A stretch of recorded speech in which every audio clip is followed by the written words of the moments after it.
A knee in the back bow and arrow type finish seems like something that you would only see in modern jiu-jitsu. But did you know traditional martial arts also has a very similar technique of putting the knee in the back and pulling the collar for a choke? And we're going to take a look at that right now.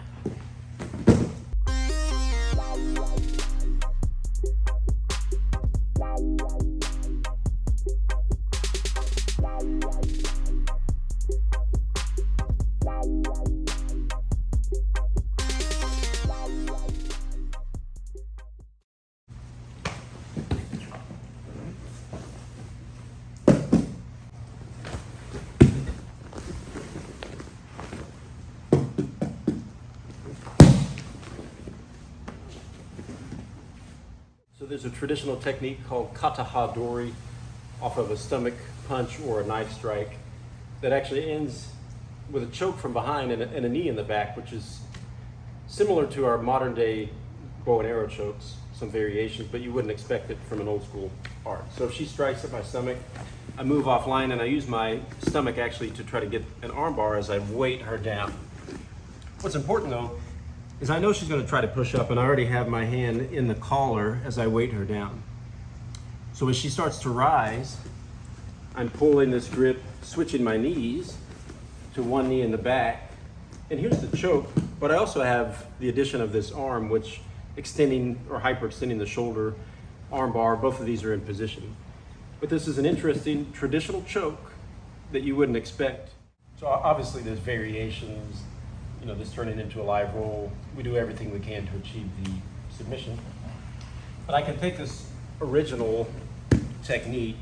Again, I'm trying to break the arm here, but I'm also securing this grip. If she tries to push back up, I can fight, or I can just allow that momentum, right, to go back here. Now I'm not sitting back in a guard of any type. Historically, it's important to be able to disengage if there's another attacker or runaway. But even in this position, if she gets her other hand up, it's difficult, but she can still get enough pressure possibly to stop the choke. I can slide my knee over to the arm, and this is a super powerful fulcrum and lever to break the arm, right? So the choke, tight, she starts pulling, I feel I'm losing that, I just slide down to the elbow. This is definitely sufficient.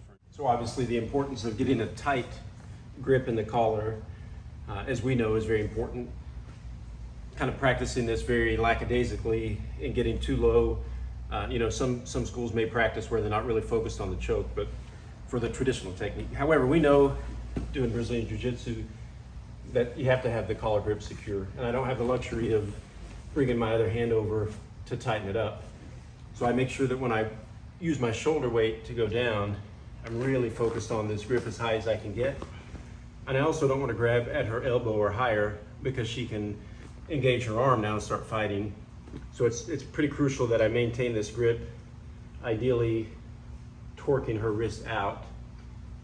That way when I pull back, I keep this attached to my hip as this knee comes in the back. Now I'm extending the arm, pulling a proper choke, and it's a pretty unique old school technique that looks kind of modern.